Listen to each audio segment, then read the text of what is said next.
गीत हमारे हारमोनियम वाले बतौला बाबू समर सिंह के गावल गीत हो। कैसे हो? आइलू हो के मैरिज बोलता कमर डैमेज।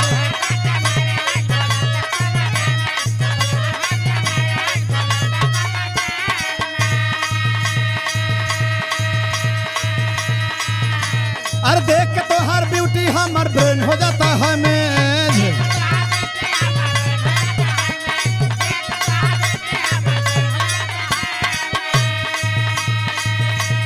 मेहररुआ कहतिया का कोही कितना सैया कैले बा मोर सजैया ढूंढ धले दे हरते जैसे रजैया छील देला दहिया मुसल्लम बलमुआ के बल्लम बलमुआ के बल्लम बल।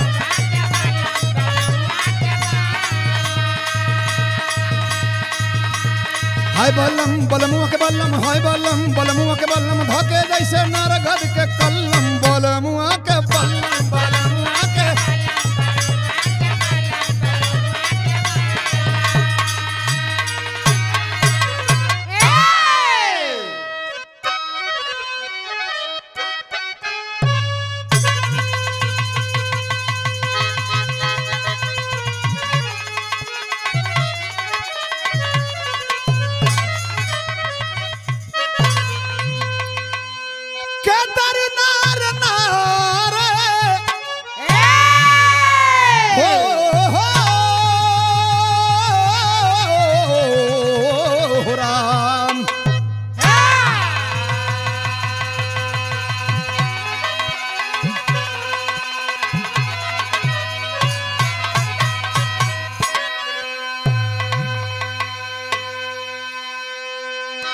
मित्रों, कमलेश भाई के कहने पे एक हास्य कथा आपके बीच में हम प्रस्तुत कर रहे हैं।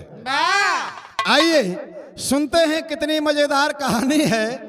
भाव लिखा गया है बिरहा के भूमिका में।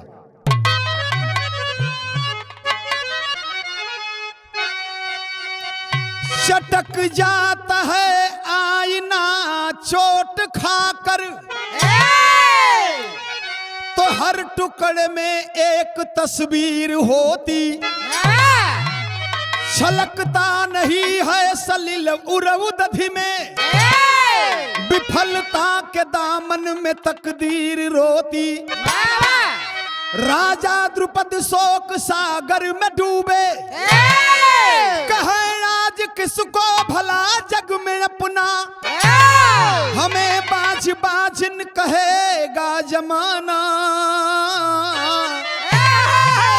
अरे राजा रानी का हुआ चूर सपना।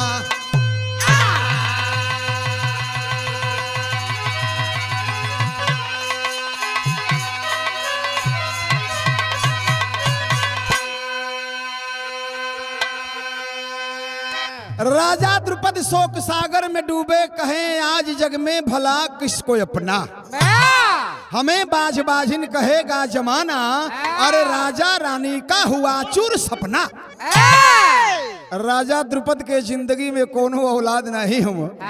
यही बात का चिंता उनके हो पति पत्नी दोनों के। तो बिरहा में बड़ी खूबसूरत एगो गीत लिखल गई। देखो ही देसियवा पिए वाला एगो हुआ। तो देसियवा पिए वाला जब पी लेना तो ओकर नौवे हुए जस्ट फॉर रिस्पांस। बड़ा जल्दी काम करेले। तो देखो का कहत हुआ हो बिरहा में। हमारे बड़ा सुंदर गजल का गीत है।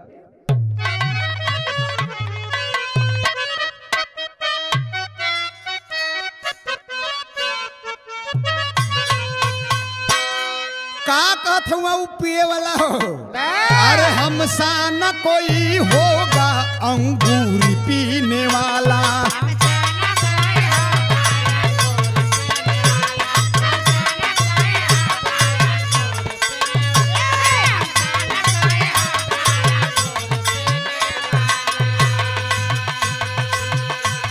हमसा न कोई होगा अंगूर पीने वाला।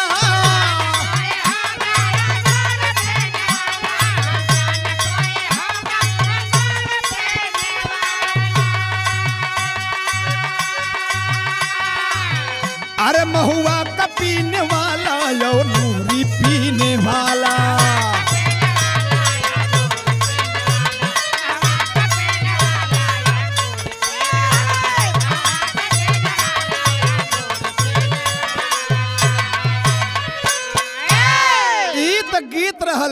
कहत हुआ पिए वाला के महुआ का पीने वाला है और नूरी पीने वाला। अरे वाह तो महुआ वाला बड़ा जल्दी वो काम करेला। 10 रुपया का झिल्ली भट्ठा पर मिली मार ले दे दिन भर हिल्ली। भाव लिखल गई है। अरे पाएगा कदर कैसे बिन फूल का बगीचा।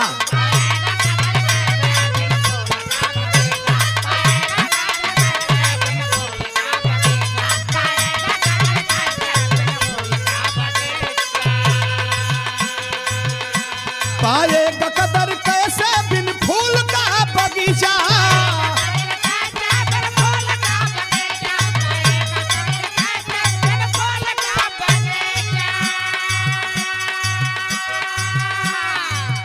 अरे सपना हुआ तिरोहित माली जतन से सींचा।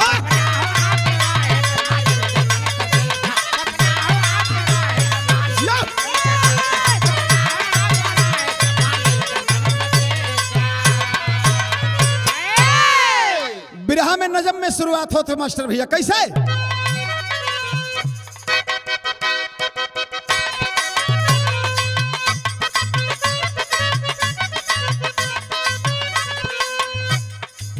बिना संतान जग में भारी मेहनवा होला।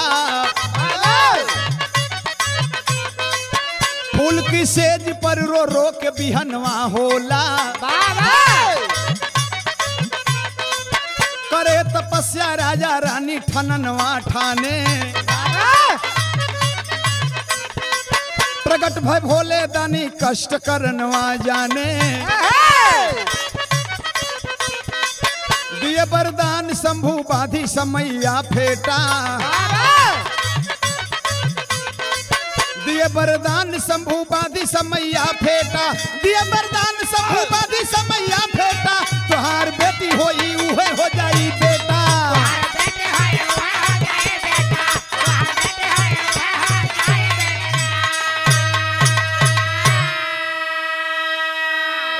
राजा द्रुपद मेहरारू के ले के चिंतित हुआ तो कहला एक दिन की कहो सुनत हूँ लइका फैका ना हूँ हमनी का।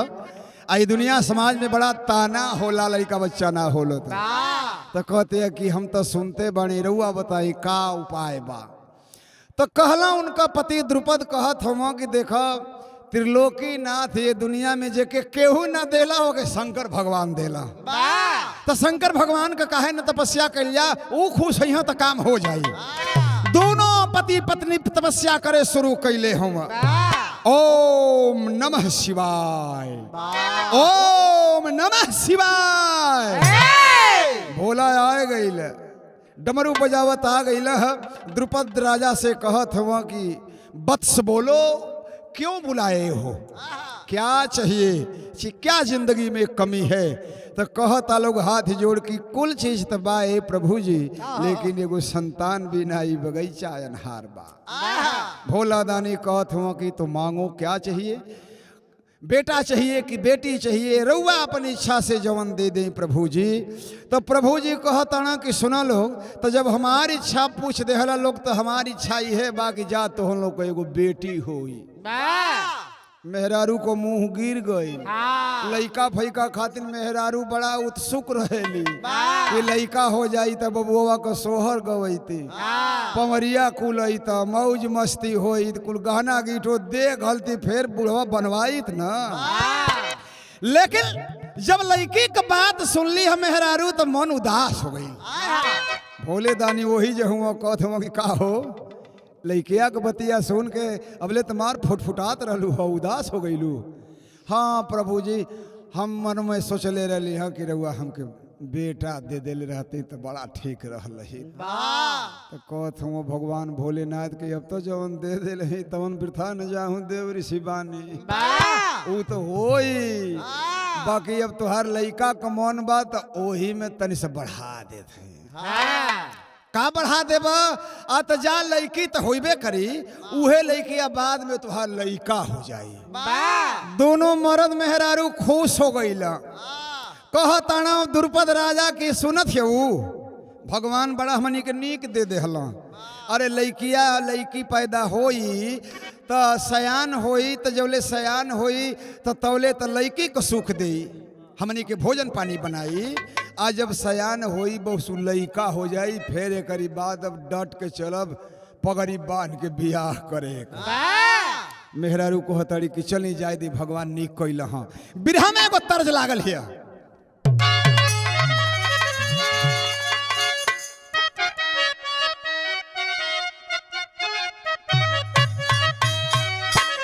उहे गीत है वे हो।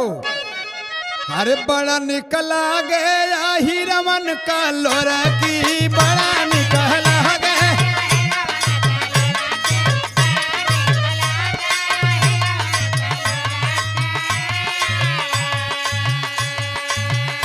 यही गीतिया के देखा तरी बड़ा पहले से गवात है, वे बड़ा सुंदर गीत है। हे समरो हे समरो हे समरो बहई पी पर तर नदिया।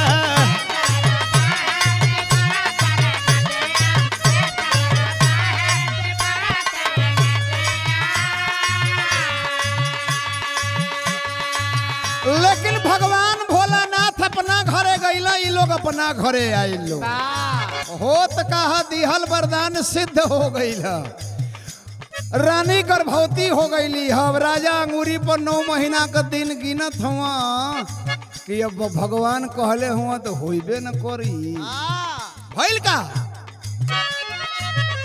अरे बरसे सावनवा उठैले लहरिया।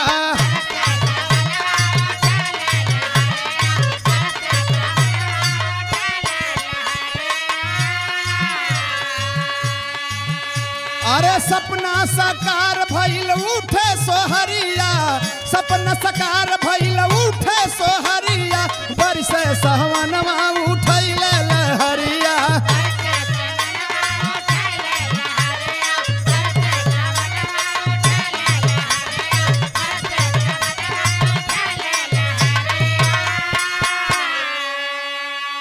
रानी गर्भवती हई तो राजा बड़ा खुश हुआ, दिन गिनत हुआ कि होई जरूर कहले हुआ था।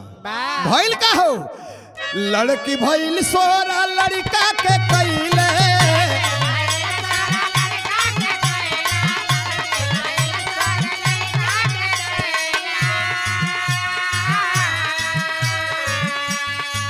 नाम वही के शिखंडी रखैले।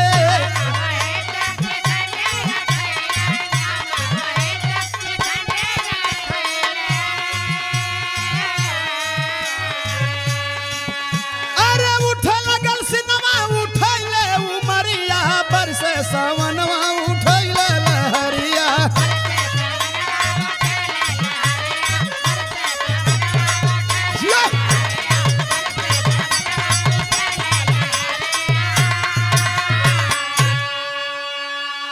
भइल तो राजमहल में लड़की, लेकिन राजा सोचत हुआ लड़की का शोर करब तो सब दुखित हो जाई कि भइबो कैल है इतना दिन पर तो लड़की भइल है।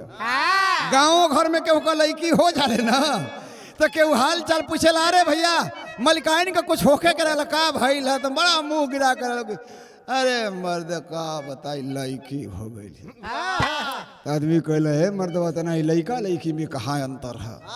लड़की जहाज ना चलावत है, लड़की आर्मी में ना है, लड़की भी ये सब में ना है।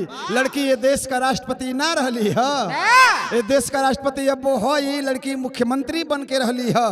तो लड़की लड़का में कहाँ अंतर बा। लेकिन आदमी का मन उदास हो जाला कि लड़की भइल है तेकर बियाह शादी करे के पड़ी। बड़ा कुल आजकल पैसा रुपया मांगत हुआ सो, यही से उदास हो जाला। राजा रानी से कहत हुआ कि सुना लड़की भइल बा, लेकिन तू हूँ के उसे मत कहियो कि लड़की भइल बा। हम हूँ न कहब एक लगले लड़के का शोर कैल जा कि नहीं राजा का छोकरा भइल है। यह शोर मचत है, ये सोच के कि बदवा में तो लड़का हो ही जाए। बिरहा में एगो तर्ज बदलल है।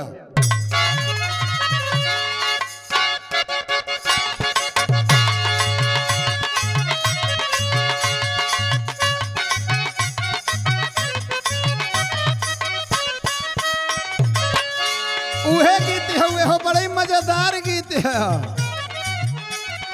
ए बूढ़ा जुल्फी कटाइला, ए बूढ़ा जुल्फी कटाइला, फिर न आई जवानी।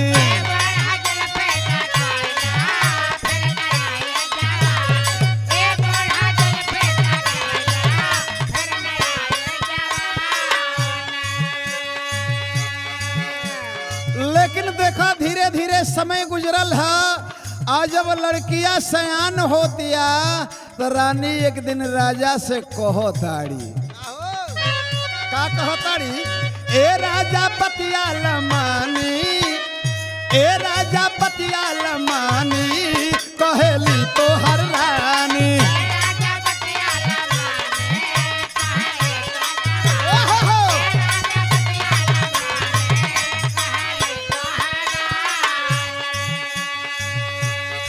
सयान हो गई तो ये लोग सोचता लो कि अब लइका ही होई, लेकिन लइका तो होते ना बा। रानी मनवा में सोचत हई कि ए तरह लइका ना होई, एकर बियाह क देती जा, आज जब मेहरारू आई तो एकर काम लागित मेहरारू के हाथ, का जानी भगवान का बरदमा काम कर दे। भइल कहा शिखंडी के शादी कर पतोहिया ले आवाना,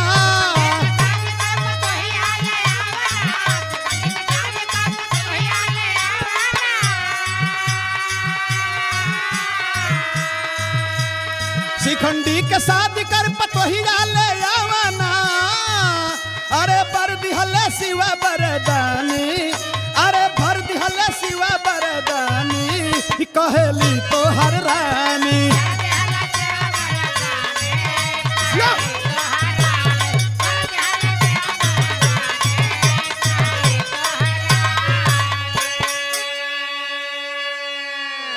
राजा साहब बियाह को के पतोह लिया दे तो न, तो मेहरारू आई तो लइका हो जाई, लइका बन जाई। राजा कहत कि जना था कि बिना कुछ कैले कुछ काम बननी नहीं, तू सही कहत ही, एकर बियाह क देहल जाओ। तो देखा राजा द्रुपद अपने वो शोर तो कैल ही हुआ कि हमार बेटा भइल है, नाम शिखंडी रखल ही हुआ, आ शोर मचौले हुआ कि हमार बेटा सयान बा, केहू राजा के बेटी एकरा लायक होखे तो बियाह हो जाओ, हम लइका का अपनी बियाह करब। लेकिन रहल तो लड़की ओकर पहिरावा पोशाक कहे से कि लइका बतौले हुआ तो लइकने मत न रहत है, यह टी शर्ट पहिरावत हुआ, जीन्स का पैंट पहिरावत हुआ, चाकर चाकर पहिरत बा कि केहू जाने ना बतिया के कि नहीं लड़की है। सोर कैला बियाह कहो तो भाव लिखल गई है, शिखंडी को धनबान कला गुरुद्रोणाचार्य सिखलाए, शिखंडी को धनबान कला गुरुद्रोणाचार्य सिखलाए, लड़का की भेष में लड़की को गुरुवर भी नहीं परख पाए। दसारण देश के भूप हिरण वर्मा जी तिलक चढ़ाए हैं, राजा द्रुपद समधि के यहाँ सज सहनाई बजवाए हैं। शिखंडी के धनबान कला गुरुद्रोणाचार्य सिखावत हो, लेकिन गुरुओ जी ना चर चिन्ह पवला, लेडीज है कि जेंट्स है, बड़ा दिन ले सिखौला लेकिन ना जान पवला।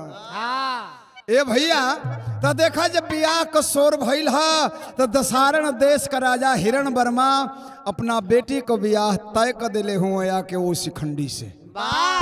राजा द्रुपद है पगड़ी बांध के बारात सजा के लइका के बनाई चुनाई के लेके चलल हुआ, बारात गई है, लेकिन भाव लिखल गई है कैसे हो, बिरहा का टेरी लगल है।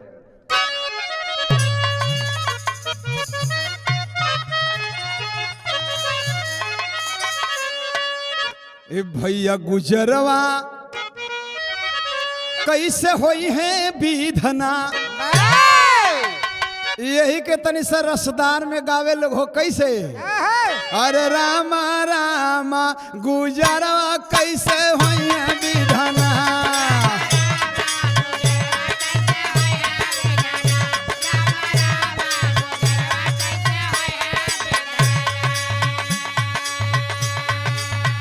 मांग में नारी के ना हो, मांग में नारी के है ना हो, मांग में नारी के है ना, मांग में नारी के नारी डाल से नूरवा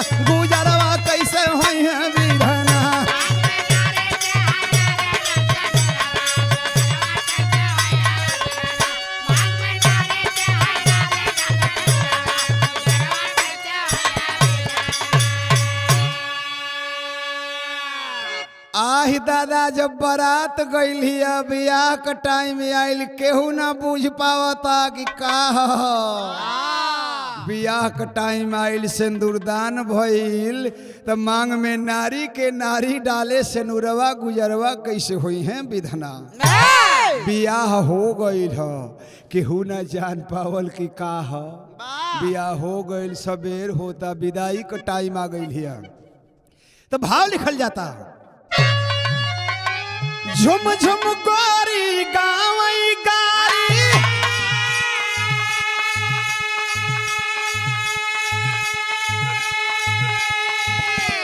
करत विदाई बरसे प्यार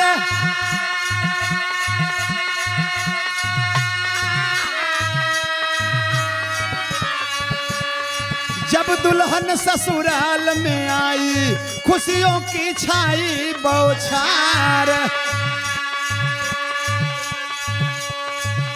अरे छलके जैसे यध जल गगारी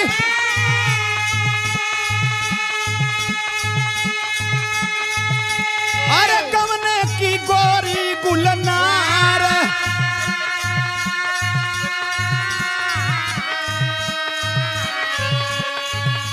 अरे चंद समझ चकोरी निरखे चंद समझ चकोरी निरखे घाट से बोली सेज सवार हो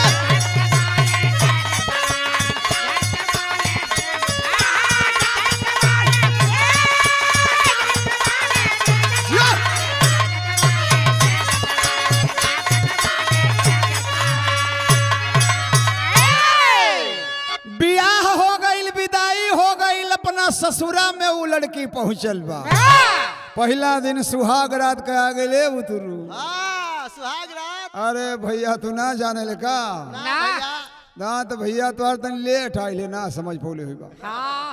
सुहाग रात में दुनिया में सबका जीवन में ही दिन आवेला एगो साइकिल बनावे वाला कया गई कैसे भैया ओकर मनल।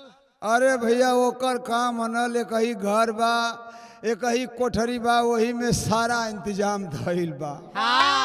गरीब आदमी रल साइकिल बनावे कितना पैसा पावत होगी घर द्वार बनवा घलो वही में ड्रम के पानी धैले बा मशीनियो चौपो कल ना बा वही में पानी धैले बा में सुहाग रात का दिन आइल मेहरारू सुतल बा खोजत या कि यही हाँ सुहाग रात मनई हाँ आई गईल तो मेहरुआ कहत या कि तो शुरू कीजिए तो का कैला शुरू करे में कि एगो हथवा ओकरी गोड़वा और पेसलस एगो हथवा मुड़िया और पेसलस और उठा के ले जाके डरमा में बिचवनिया के सही समनवा बटूरी बोर दिहल।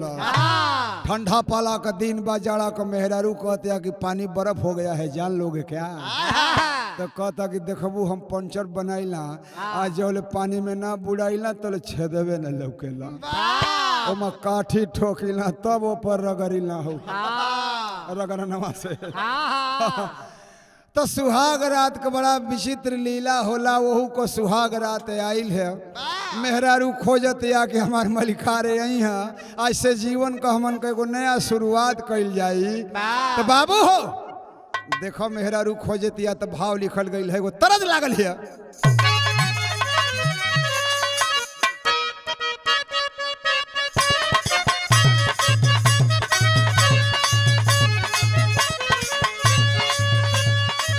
अरे पिया कलकत्ता से आवेला हो अरे आवेला हो रे समलिए डोरी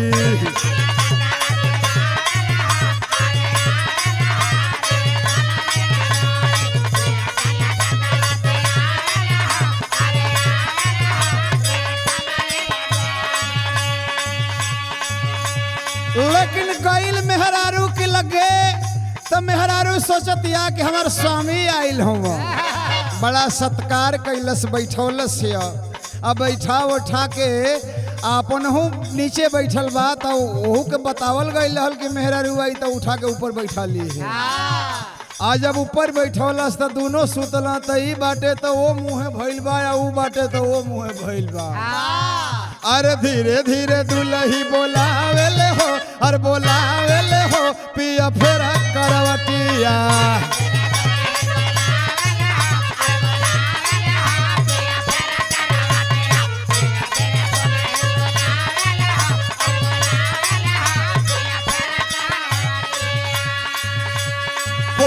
गोदिया सन जनावेले हो अरे जनावेले हो पिया फेरा करवटिया है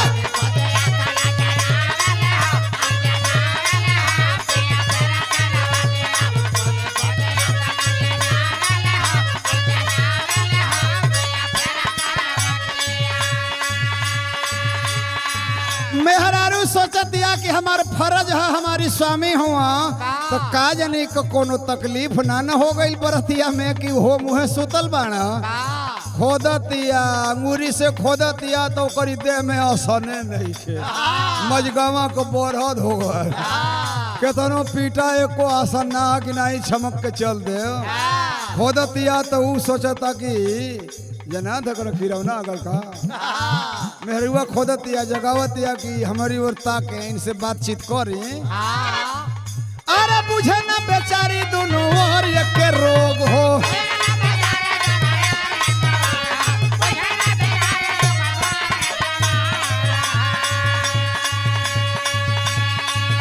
अरे कई रात से जिया पसहलस वियोग हो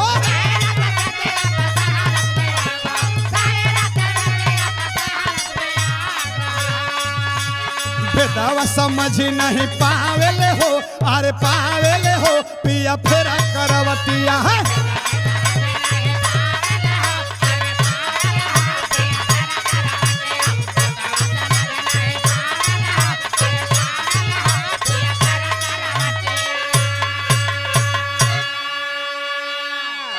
मेहरारू का जानतिया कि नहीं दोनों मोहन एक के डिपार्टमेंट कहीं जा दोनों जना एक ही क्लास कहीं जा ना बुझतिया हाँ हो क्लास ना जाने ला भाई साफे बोलत है तो के ना बुझाई तू पढ़बे न कैला का क्लास मने बुझबा तू पिलास के बुझबा ए भैया मेहरारू सोचतिया कि हमार सैया हमसे बोलते न बाना जना ताकि कुछ दान दहेज में कमी आ गई बा पूछत या कि काजी काहे ना बोलत हैं का बात है वे ऊ बोलते नहीं खे भाव लिखल गए एगो गीत है वे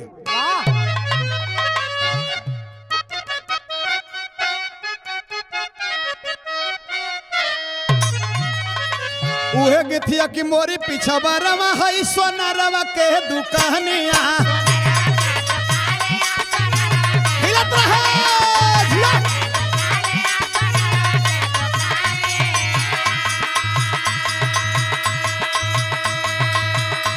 अरे नथिया गढ़ावेला पितहरियन के बड़ी निक लगे गीत आवरतियन के बड़ी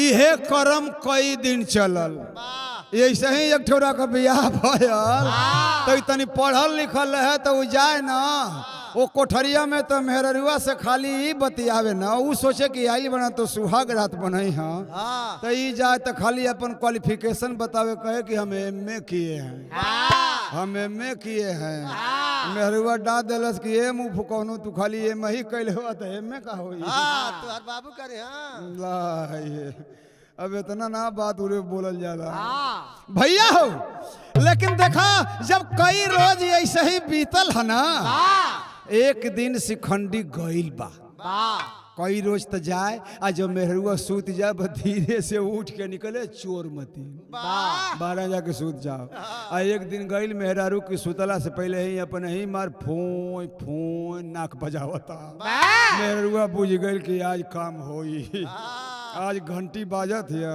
जना तक घंटा बाजी मेहरुआ सोचते का भइल है अरे शिखंडी को जे कराते आई गहरी नीदिया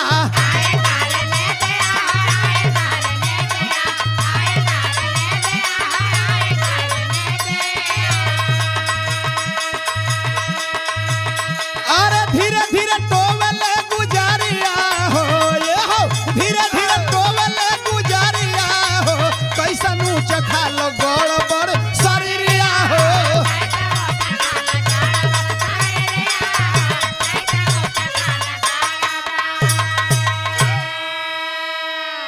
जब सूत गईल जौन बात का डर रहला उहे होला जैसे ट्रेन में जइबा अब बनारस से चाहे बलिया से ट्रेन धरबा टिकट ले ले रहबा तो एको टीटी ना भेटई है और ना ले ले रहबा कोनो करियो कुर्ता पहिर के चली तो मनवा में आई कि जना था कि आ गइल सुका तो हर घड़ी लैटरिंग और जाए के मन करेला तो जवन सोचल आदमी तो गड़बड़ा जाला भैया हो सोचतिया कि हमारे स्वामी हुआ सुतल हुआ आज पोल पट्टी लेवे के हगी काहे कहना आइल हुआ इनके पैसा चाहता था इनके खोल के बोले के न चाहिए पहले खोल लेता है करी बात बोलता भाव लिखल गई है कि मर्दाना पोशाक का सारा नीचे पोलम पोल हो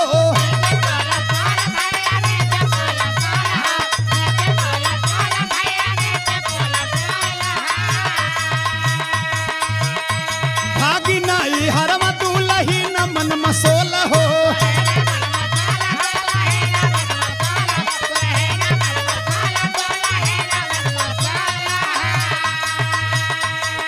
कहे महतारिया से दुखवा दर दिया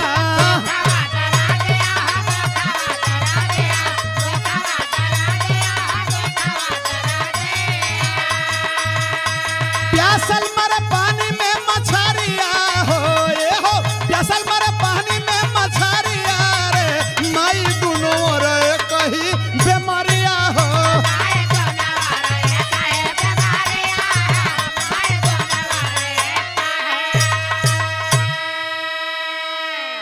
उतान शिखंडी सूतल बा आ मेहरारू टोवे लगल कि रहतन इनको गोड़वा मिस दे सेहराइल हुई हाँ गोड़ मिसलस तो कहते रहतन पखुरवा उखुरवा दबा दे आ जब पखुरवा और हाथ लगई तोले तो छुआ गया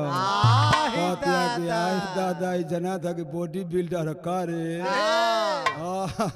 जब कुल टोट आले हलस है पेटवा टोलस तो बड़ा नरम लागल और बड़ा बड़ा जगह टोके एकदम इत्मीनान कलहलस कि सेम टू सेम सेम टू सेम एकदम वही रात का भिनसहरा का उठ के भागल ये गइल नैहर माई कहतिया कि करे अब ही इतने दिन बियाह भइले भइले तोला अकेले आ गली कारे बापवा भाईवा का पगड़िया डुबैबी कारे आ तोले कहतिया कि ए माई सुनू बियाह कइले हुआ लोग कि हमारी जीवन के संगे मजाक कइले हुआ लोग का भइल रे आ त ए माई हम लड़की हई जौना से बियाहवा कइले हुआ लोग वो लड़कीए बाप बुजरी तू का बतियावत है रे बड़ा पट्ठा जवान तरह है पहले रहे बड़ा सीना का चाकर हमन कली भाई लड़की का जोड़ बा लेकिन तू का कुल बतियावत है कि नहीं वो लड़की बा ए भैया कलश माई हम तोर कसम खात हैं कि नहीं वो लड़की बा माई जब इत्मीनान कैलस तो अपना पति हिरण वर्मा से जाके कहत या कि कहो बियाह कैला तो तुहार अखिया फूटल रहे लड़का से बियाह कैले हो कि लड़की से अरे लड़का से बियाह कैले ही बड़ा पट्ठा जवान खोजल ही बेटी खातिर तो लड़का ना हो वो लड़की हो मेहरारू को बात जब सुनला लड़कियों बतौलस हाँ पापा हाँ बाबूजी बात सही हुए तब हम भाग के आइल हैं तो देखो मेहरारू के ससुरा में जब पति को सुख ना मिले ना तब भगले पड़ैला में ठीक है ऐसे ही एगो बियाह भइल एक जना का आज जब बियाह भयल तो देखो वो अपना मेहरारू से मिलबे ना करें वो अपना घरे फोन कैलस कि माई यहाँ बियाह कैला कोनो फायदा बाना तब वो ओकर माई वहाँ से पंचायत भेजौलस ओकर नैहर से पंचायत आयल गाँव को आदमी जुटल अब पूछाए लागल लड़का से पूछाए लागल खड़ा हो जो बेटा तो वो कहता कि नहीं पहले लड़की से पूछ लो कह लोग पंच लोग कि खड़ा हो जो बेटी हाथ जोड़ के कहतिया कि पंच लोग इनसे पूछो लोग 1 महीना का दिन बीत गईल इनको हम का सुख पूर्ण जन ले बाणे हमरा लगी एक दिन आइल बाणा अब खड़ा करावल गईल उनके कि तू खड़ा हो खो ई का कहतिया बात सही बा कि झूठ बा तो वो कहता कि पंचो हम सच सच कहते हैं कि हम तो सुनले हैं कि रात सूते के बनावल है पंच लोग कहल कि ए भैया बियाह होला तो तनी अवरी काम बढ़ जाला खाली सुतले ना जला ही ना कि खाली खैली और खा के बस वे फोन फोन ये काम ना बियाह हो जाला तनी मेहर वो लइकन के देखे के पड़ेला। अच्छा पंचो तो इनान हम जानते नहीं है बाज की बात आज वे ही जान जाइए। भाव लिखल गईल है राजा हिरण वर्मा जब इत्मीनान कैला कि नहीं हमार लड़की सत्य बोलत बा राजा द्रुपद के यहाँ खबर भेजोला सुरक्षी के तनी से भाव लिखल गईल है।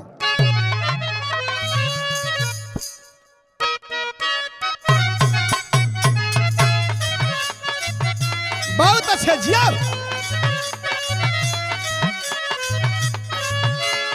अरे राजा हिरण वर्मा भेजा ले सूचनावा अरे भेजा ले सूचनावा हो भैला द्रुपद दुसुमानवा हो रा।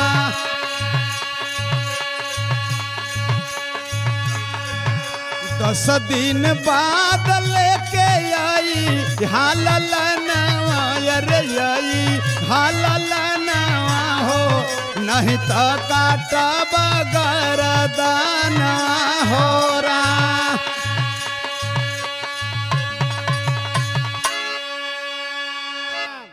हिरण वर्मा खबर भेजवल राजा द्रुपद के यहाँ की समधी जी के मालूम कि 10 दिन का मौका देते हमार लड़की भाग के आयल है आ लड़की यहाँ का बतावत या आ हम तो जानते नहीं कि वो तो हर लड़का बाप लड़की को बियाह कैले रही हाँ तो तू अपनी लड़का के लेके अइहा हम मेडिकल का टीम बुलाई बा तुम्हारी लड़का के इज्जत चेक होई।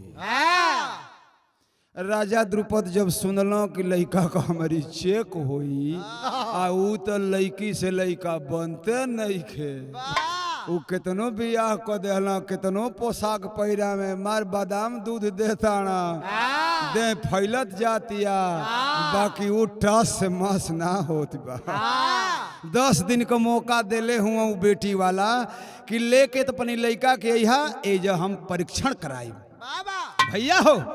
अब तो राजा द्रुपद अफसोस में हो गई ना 10 दिन का मौका बा आ कहले बाणा हिरण वर्मा की यदि तुहार लड़का लड़की निकल जाई तो यहाँ से तुहार कटल गर्दन जाई तुहरी राज में या तुहरी लड़का के जवन गति होई वो अलगा होई छोड़ब नवहन के अपनी राज के 8 गो के दबरा दिया सो इनके भर शिवानी भैया हो। भाव लिखल गई है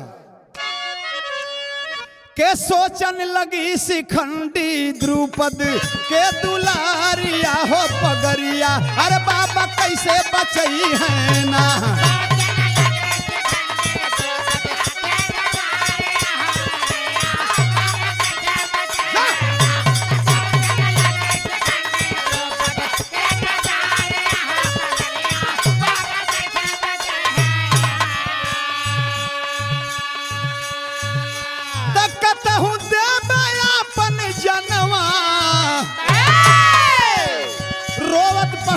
बीच बनवा जहाँ रहता था यक्ष बलवनवा नाम स्थूला कर्ण जवनवा सुन के रुदन दया से भरी गई ली नजारिया हो पगरिया बाबा कैसे बचई है ना।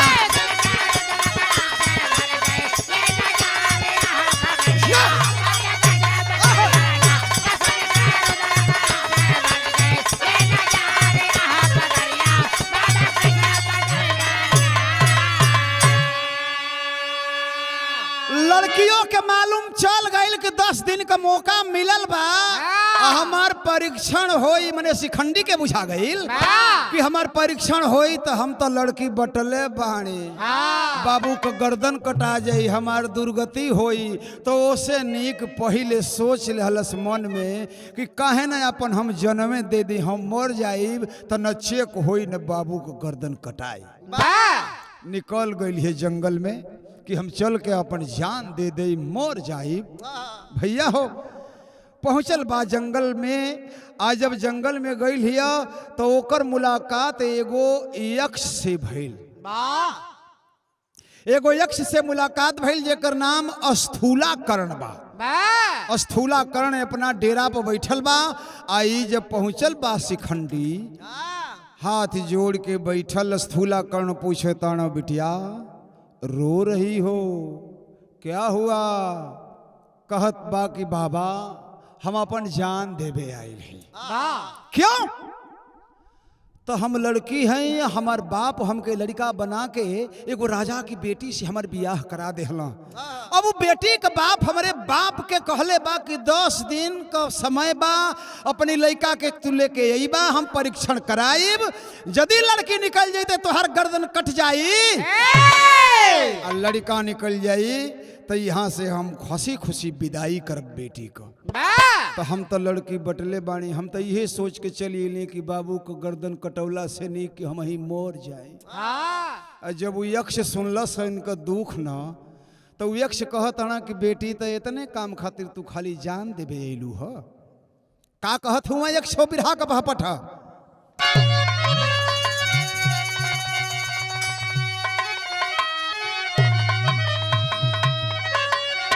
हरे बोला यक्ष शिखंडी के समहनवा सनवा जाइना। हरे बोला यक्ष शिखंडी के अरे समहनवा जनवा जाइना। अरे बिटिया नाहक मत गवाहवा जनवा सनवा जाइना।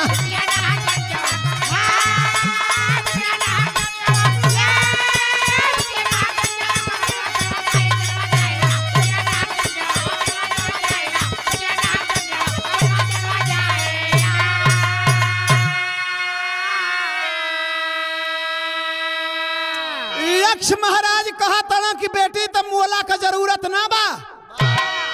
शिखंडी कहत बा कि तो बाबा मुँह ना तो दूसर कौन रस्तो तो हमारा आगे ना लौकत है।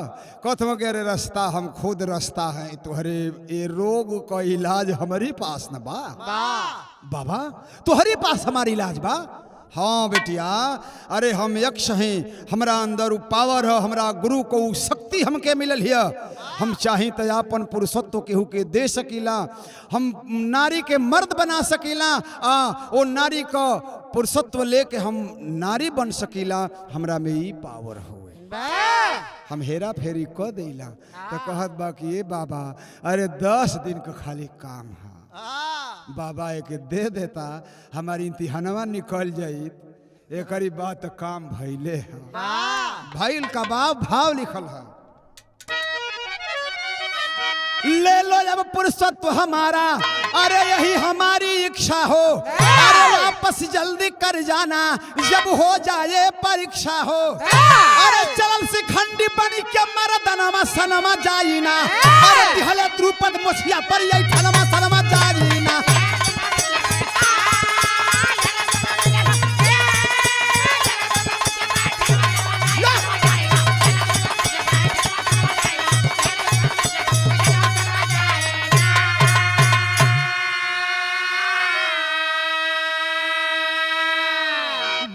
गो में से 8-9 गो दिन बीत गए, कई दिन बाकी है।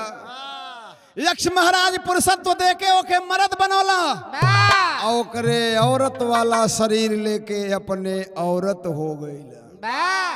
आज अभी आइल बा लवट के आइल मार अपनी मान को फहरावत आवत बा। बाबू से कहत बा कि बाबूजी बड़ा उदास बैठल हुआ। अरे तू उनकी वैसन मुकदमा हम बड़ा देखले हैं। मुकदमा करे कहले हुआ तो हर गर्दन काटे कहले हुआ। मुकदमा के बात एगो याद आ गई। एगो 8 साल की लड़का पर रेप का केस लाग गई।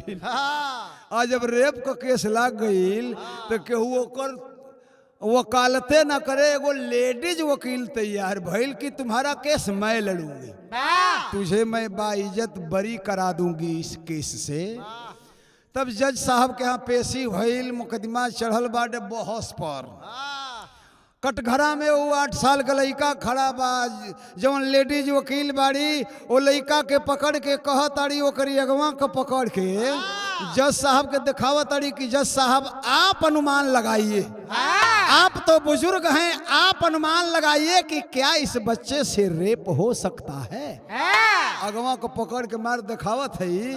तो लड़कवा धीरे से कहता वकील साहब से, अरे ढेर देरी ले मत हिलावा, मुकदमा हार जाइबू। तो कहत बा शिखंडी कि जवन मुकदमा करे कहत हुआ, जवन फांसी करवावे कहत हुआ, जवन गर्दन काटे कहत हुआ, बाबू अब कुछ ना कह पई। बाबू कहला बेटी तो तू तो लड़की बाड़ू काहे ना ई तो अब करे के नौबतिये न आइल बा। अरे बाबू हम अब लड़की ना रह गइल है, अरे हम बेटा हो गइल है तुहार। साचो कहत हो बिटिया की झूठ ठोकाया तब देखबा तबे मनबा। कह दिखा दे तब विश्वास कल कि हम लड़का हो गइल है। राजा द्रुपद कहत हुआ कि तब 9 दिन बीतल बाटे, 10 दिन का टाइम देले बा, चल अजुए चलल जा। अब 10वां दिन ना देखे के है, आज निकल जाए के है वही। तो निकलल लोग बाप अब बेटा, अब दोनों जना चलल हुआ लोग हिरण वर्मा के यहाँ बिरहा के आल्हा।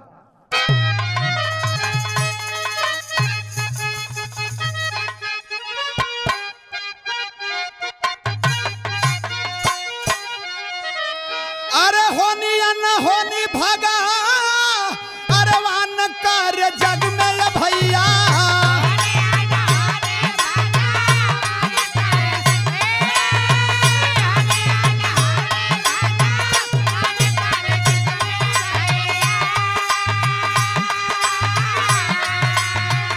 बोला नहीं झूठ प्रभु का दिहल वरदान।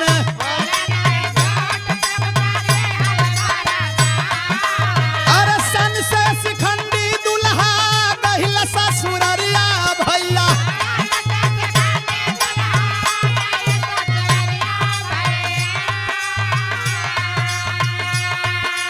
अरे नारी बन के झंखे यक्ष बन दरम्यान। अरे वही समैया दौड़ा कुबेर राजा कैले बाबू।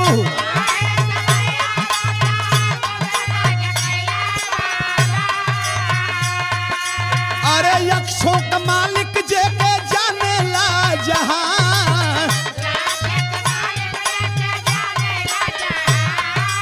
अरे सब यक्ष यज्ञवानी राजा के अपन कैला तहिया।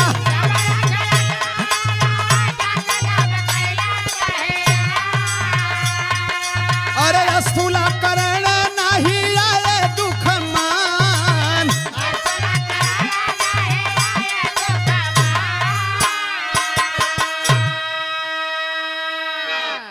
ए बाबू गई लोग चेक इन में चेक करावे। जब पहुंचल बा लोग हिरण वर्मा बड़ा खातिरदारी कैला हाँ, पानी दाना करवला के बाद कहला तो हाँ समझी जी तो काम चालू हो खोने जो खातिर आइल बड़ा लो। तो राजा द्रुपद कहत हाँ हाँ अरे एकदम चेक करावा। तो बुलौले बाना चेक करे वालन के शिखंडी के लेके उ तो लड़किया बतौले ही बा कि अरे उ 16 हरा लड़की है। तो ओके भीतर ले गई लोग, मर्दों जानित लोग तो भीतरे ने ले जाई लोग, बाहरा ई कुल काम थोड़े चेक होला।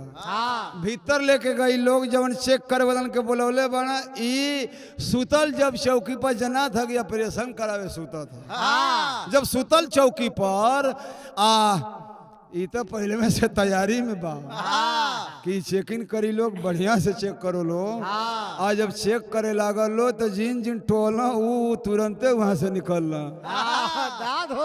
पूछा था ना हिरण वर्मा क्या हुआ, क्या है, लेडीज है कि जेंट्स है।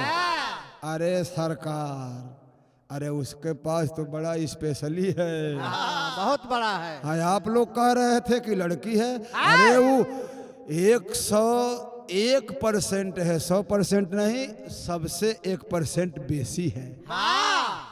राजा द्रुपद कहना कि कर मतलब कि साला लड़की है में साली कमी रही का। तो अब कुल चेक चाक जब हो गई है न हो, अवनी जवन यक्ष जंगलवा में के अपन पुरुषत्व दे के मर्द बनौला आ एकर पुरुषत्व लेके अपने मेहरारू बनल हुआ। तो यक्षन के राजा कुबेर राजा का तौले दौड़ा चल दिले है, चेकिन चल दिले है। अपनी चेकिन करावे गइल बा और कुबेर राजा का चेकिन यक्षन पर चलल है। कुल यक्ष त जंगल का गइला गुवानी में, लेकिन स्थूलाकरण मेहरारू बन गइल हुआ। तो यही लाजन ना गइला जाइब तो का कहिया हमारे राजा, का कहिया हमनी के भगवान कि तुम हम तुझे जो शक्ति दिए थे उसका तुम दुरुपयोग कर रहे हो, मेरे आदेश के बगैर तुम इधर का उधर कर रहे हो। तो यही लाजन ना गईला। तब राजा भी गिनती करत हुआ तो पूछे लगला कि भाई सब लोग आए, स्थूलाकर्ण नहीं आया। तो भेद बता दिहल गई कि वो कोनो कारण से मेहरारू बनल हुआ, केहू के उधार पैंच दे देले हुआ। उधार पैंच देवे वाला बढ़िया सामान पावेला तो फिर ना आवेला। एक साल गौवा में हमनी की अइला सोना तो कहाँ सो कि कंपनी को छूट आयल है। जितना पुरान तसली तबाड़ी को मेखड़ी ना होके करिया हो गईल होके पुचुक गईल होके कंपनी छूट देले बा कि वो के पुरनका के दे के नया लेला लोग बिना पैसा का लेला लोग। तब आदमी जितना तनी निमना हो रहल तो भाई कुल दे देला आदमी की चला नवा हो जाई। तो एक बेर तो ले गए सो कुल टूटल फूटल तो लिया के नया दे देला सो। फिर 2 महीना के बाद अल सो कहत हो सो कि कंपनी फिर छूट देले बा, फूल को बर्तन दोबारा नया देती है। जितना पुरान होके दे दलक ओकरी बरजात में नया मिल जाई। अब फूलवाला जब से लेके गइल सो तब से फिर ना आइल सो। वही में तोहर लोटवा चल गए। ये वही में हमारे को लोटा चल गल पूजा करे वाला। भैया हो भाव लिखल जाता है तो देखा शिखंडी अपन चेक इन करावे गइल बा, स्थूलाकर्ण चेक इन में फंस गइल हूँ। श्राप दे दिए कुबेर राजा कि मेरे बगैर आदेश के तुम इधर का उधर करते हो तो जाओ, हम तुझे श्राप देते हैं कि जिस शिखंडी को तूने अपना पुरुषत्व दिया है वह शिखंडी तब तक तुझको पुरुषत्व वापस नहीं करेगा जब तक शिखंडी की मौत नहीं हो जाएगी। जब तक जीवित रहेगा तब तक मर्द बनकर जीवित रहेगा और तुम तब तक औरत बनकर के जीवित रहोगे। यह श्राप कुबेर राजा दे देहला। आज जब सरपवा दे देहला तो थोड़ी देर की बाद में शिखंडी तले पहुंचल बा। महाराज जवन देले रहा तवन लेला, हम पास हो गइल बानी। तो कहतना कि अब कवन फायदा देहला से तू लेके गइल तो ले हमरो चेकिन आ गइल है। अब तो हमके शराप हो गइल बा कि नहीं जोले तू मुँहबा ना तोले हमके मिली ना। तो कहता कि हम तो ये चाहते लिया बड़ा ठीक सामान दिले रहा। हम चाहते कि हमारे लगी रहो देवे लायक नहीं खे ना बहुत काम की चीज भाई, बहुत काम की चीज बा। ए भैया तनी से सदर अल्लाह दुलाइन कैसे है?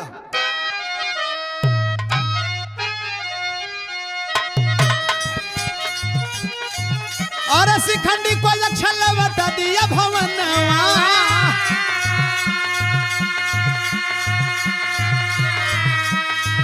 अरे पंडो कौरो कैले रनवा के ऐलान,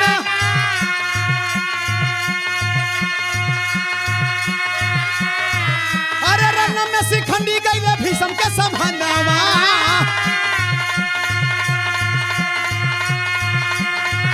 अरे दादा नारी जान रख दिए धनुबान,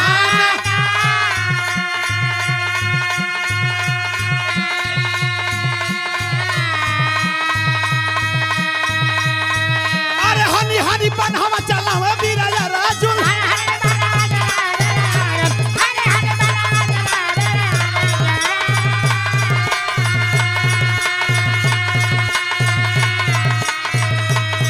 अरे सथैया बसोया गंगा सुत बलवान हो,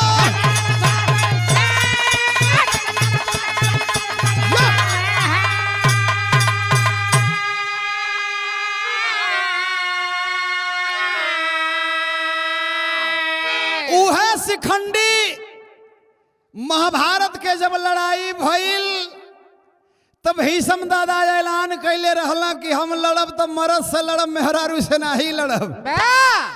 शिखंडी के भेजल गई तो भीषम दादा ओकरे पूर्व जन्म के देख लेला कि पूर्व जन्म में मेहरारू रहल बा, तो हम एकरा ऊपर बाण ना चलाइब। दादा अपन धनुष बाण रख देहला। अर्जुन जी शिखंडी कब आड़ ले के अब भीषम दादा के वार पर वार करत हो। बिरहा के आखिरी लगल है। गिरल दादा कौरव दल में बढ़ल पीरो, अरे कर जबन के सर संभानवा कुंती कहिरावा।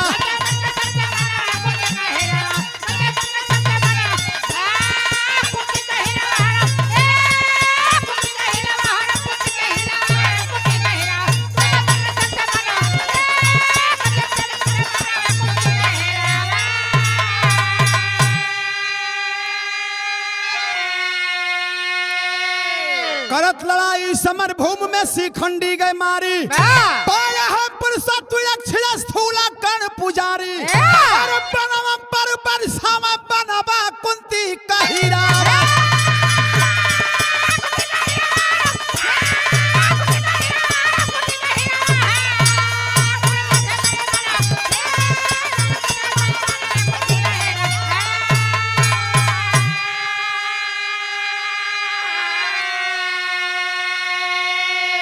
हुई धर्म की विजय समर में अधर्म गईले हारी साथ ही जाकर कुंवर कन्हैया वो के कोई कमारी अरे राजा बन गईले जहानवा कुंती कहिरा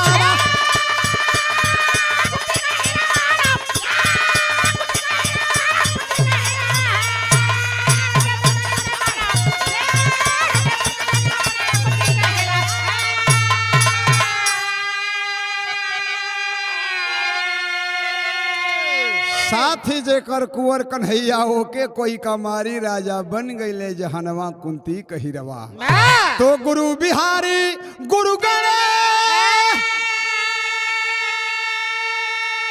गुरु राम लाल गुरु का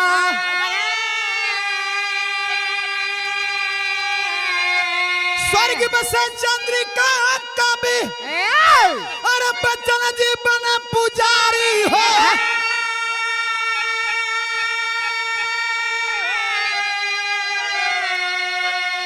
गुजरवा कैसे हो यह विधना पंचदार रामा कवि के सदगुरु के